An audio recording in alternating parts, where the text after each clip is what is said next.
안녕하세요. 백사 목사입니다. 오늘은 12월 19일 월요일 아침입니다. 계속되는 북극 한파의 영향으로 한반도 전역이 매서운 추위에 떨고 있습니다. 오늘도 변함없이 이 추위를 뚫고 주 앞에 나아가며 말씀 앞에 나가 하나님과 동행하는 삶을 살고자 하는 여러분 모두에게 크신 하나님의 복되시는 종이 함께 하시기를 바랍니다.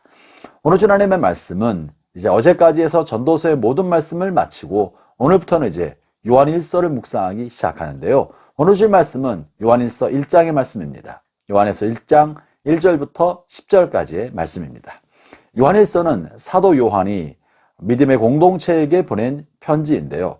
특별히 요한일서를 통해서 사도 요한은 교회 공동체가 어떻게 구성되는지, 교회 공동체를 이루는 특징은 무엇인지, 복음이 개인에게는 구원을 주지만 공동체에게는 어떤 유익을 주는지에 관한 이야기를 다룹니다.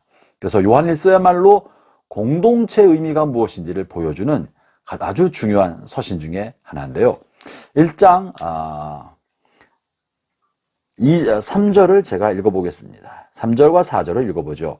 우리가 보고 들은 바를 너희에게도 전함은 너희로 우리와 사귐이 있게 하려 함이니 우리의 사귐은 아버지와 그 아들 예수 그리스도와 더불어 누림이라.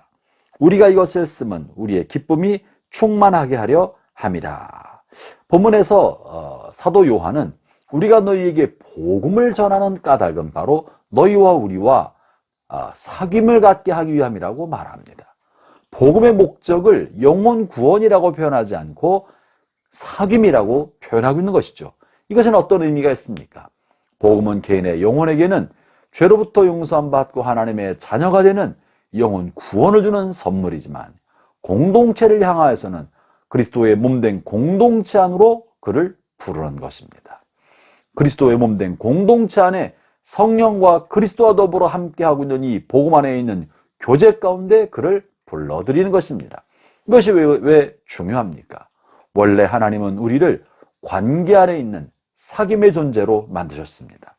하나님께서 삼위일체 하나님으로 삼위의 하나님께서 하나가 되어 서로 관계하고 교제함으로 존재하시고 계신 것처럼 하나님의 백성인 그리고 하나님의 형상으로 지음받은 사람도 홀로 있지 아니하고 관계 아래 사귐 안에 머물고 사귐 안에 있으면서 온전케 되도록 하셨습니다. 하나님이 아담을 홀로 만드셨을 때 혼자 아담 하나만 만드셨을 때 혼자 있는 것이 보기 좋지 않다고 하셔서 하와를 만들어 주지 않으셨습니까? 그리고 아담과 하와가 하나님 안에 머물며 온전한 사귐을 하게 되었을 때 그 둘이 하나가 될 수 있었고 또 하나님과 더불어 사귐으로 그들은 영생을 누릴 수 있는 존재로 살 수 있었던 것이죠. 그러나 죄가 들어옴으로 이기심과 욕심으로 서로가 원수가 되고 서로가 죄를 전거하며 서로 선악과를 시비하면서 다투는 존재가 되어버리고 말았습니다. 그러면서 아울러 하나님과의 관계도 깨어지고 영생도 잃어버리고 생명도 파괴된 존재가 되어버리지 않았습니까? 복음은 개인의 영혼을 구원할 뿐만 아니라 우리의 심령에 하나님의 생명이 머물게 함으로 서로 간의 관계가 회복되게 만들어서 죄로 인해 이기심과 욕심과 탐욕을 극복하고 서로를 존중히 여기고 사랑하고 하나 될 수 있게 만들어주는 것이 바로 복음인 것입니다. 그러므로 복음 안에 참으로 사는 사람은 온전한 회복을 통해 온전한 사귐, 교제, 빛 가운데 깨끗하고 투명하며 거짓 없는 사귐의 삶을 살 수 있는 것입니다. 그것이 오늘 본문에서 말하고 있는 우리가 너희에게도 이것을 전하는 까닭은 너희와 우리가 이런 진실한 사귐을 살게 하기 위함이라고 말하고 있는 것입니다. 이어서 계속 말을 하기를 이 복음 안에 있는 사귐이 무엇인지에 대해서 6절에 이렇게 말합니다. 만일 우리가 하나님과 사귐이 있다고 하고 어둠에 행하면 거짓말을 하고 진리를 행하지 아니함이거니와 그가 빛 가운데 계신 것 같이 우리도 빛 가운데 행하면 우리가 서로 사귐이 있고 그 아들 예수의 피가 우리를 모든 죄에서 깨끗하게 하실 것이요. 이 사귐은 어떻게 가능한 것인가? 빛 가운데 머물 때, 빛 가운데 행할 때 이 참다운 사귐이 가능하다고 말을 하고 있습니다. 형제자매 여러분, 우리가 그리스도 안에 서로 살고 믿음의 공동체를 이루어 산다는 것은 이런 종교적인 근엄함, 율법적 근엄함과 경건함을 유지하는 그런 사귐이 아닙니다. 그것과는 다르게 우리가 용서받은 사람으로서 누리는 자유, 무한한 사랑을 받고 있는 사람으로 누리는 깊은 자유와 진실한 자유함 속에서 서로를 향해 용납하고 포용할 때 주는 자유로운 사귐인 것입니다.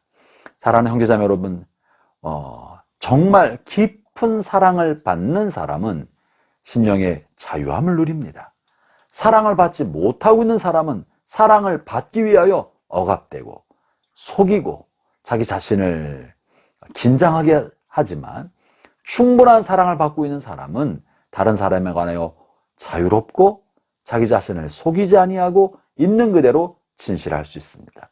그것이 바로 우리가 복음 안에서, 그리스도 안에서, 믿음의 공동체 안에서 진실한 사귐을 할 수 있는 근거가 됩니다. 마귀는 우리에게 끊임없이 정죄감과 죄책감을 심어주고 타인을 향해서 정죄하는 마음, 시비를 가리려는 선악과의 원리를 가지고 정죄하는 마음을 갖게 만드는데, 그것은 우리의 사귐을 방해하는 것입니다. 파괴하는 것입니다. 그것은 세상의 교제인 것입니다. 그러나 그리스도 안에 있는 사귐은 나의 허물과 죄가 하나님으로부터 다 용서함 받음을 알고, 또한 다른 사람도 이미 용서함 받았다는 사실을 알기 때문에 다른 사람의 허물과 연약함을 용납할 줄 알고 포용해 줄 줄 아는 것입니다. 우리가 세상에 사는 동안에 죄가 어떻게 없을 수 있겠습니까? 죄가 있을 수 있지만, 그럼에도 불구하고 하나님이 나를 무한히 용서해 준다는 그런 확신 속에 죄를 회개하고, 또 그것을 공동체 앞에 연약함을 고백하고 타인의 연약함과 잘못을 보게 되었을 때 또한 용납해 주는 것, 그 용납과 포용이야말로 공동체의 교제를 진실하게 만들 수 있는 힘이 되는 것입니다. 이것이 우리에게 자유를 주고, 이것이 우리에게 기쁘게 만들고, 이것이 서로를 향한 신뢰와 하나됨을 주는 핵심적인 요소가 되는 거죠. 그것이 바로 복음인 것입니다. 그래서 우리가 너에게 복음을 전하는 것은 너희가 우리와 함께 그리스도 안에서 이 같은 진실한 사귐, 자유로운 사귐, 무한한 사랑 속에 사귀는 이 사귐 속에 그를 부르고 초대한다고 말하고 있는 거죠. 형제자매 여러분, 여러분은 그리스도 안에서 용납받은 사람입니다. 여러분 그리스도 안에서 완전히 용납받고 있는 분들입니다. 그러므로 여러분의 삶에 용기와 자신감을 가지십시오. 아울러 다른 사람을 대할 때도 그런 마음으로 대하십시오.